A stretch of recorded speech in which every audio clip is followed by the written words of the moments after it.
As we all know too well, there's a lot of evil in this world. A lot more evil than justice, that's for sure. But this is where Jesus comes in. This is where we can learn from Jesus about justice and the promise of justice, the justice that we long for now but don't see in our world. Talking about himself, Jesus said in John chapter 3, verses 15 and 16,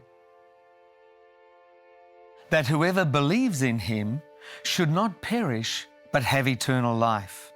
For God so loved the world that he gave his only begotten Son, that whoever believes in him should not perish but have everlasting life. These texts are so well known, they've almost become cliche, so it's easy to miss what is being said here.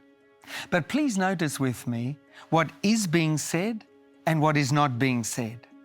Jesus twice presented a contrast. Those who believe in him will not perish but have eternal life. He says this same basic thing 2 times. Jesus was contrasting eternal, everlasting life with perishing, with being destroyed. What Jesus did not contrast with eternal life was eternal torment in hell, as many well-meaning Christians so commonly betray it. You know, the never-ending torment under the earth and so forth. In fact, there's a video that purports to have recorded the sounds of people burning in hell right now.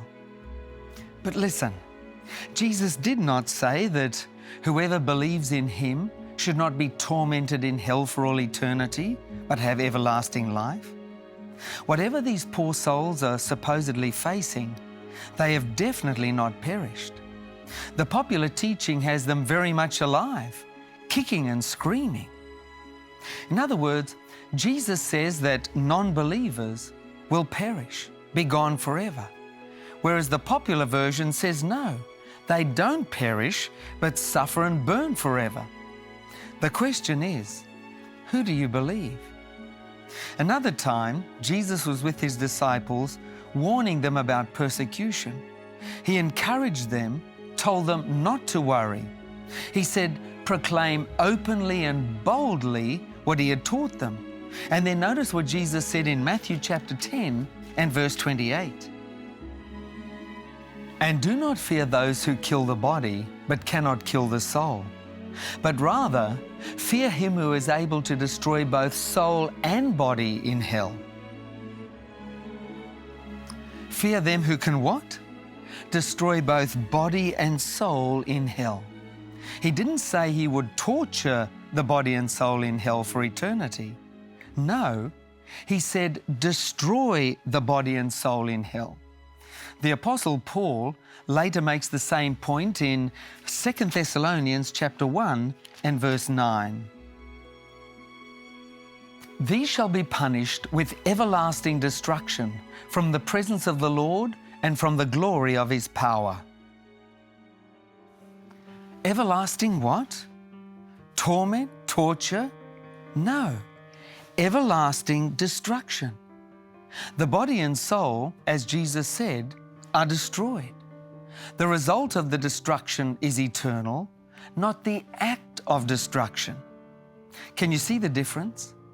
A God of justice will bring judgment upon this world. But what a difference between God destroying evil once and for all and him tormenting, burning and torturing people forever in hell. Let's not forget that best-loved text in John chapter 3 and verse 16. For God so loved the world that he gave his only begotten Son, that whoever believes in him should not perish, but have everlasting life. Yes, everlasting destruction will come and sin will be destroyed forever. And for that we can be thankful, can't we? But what Jesus says to us here is that you don't have to be part of that eternal destruction. In Jesus, you can have the promise of everlasting life. It's yours for the asking.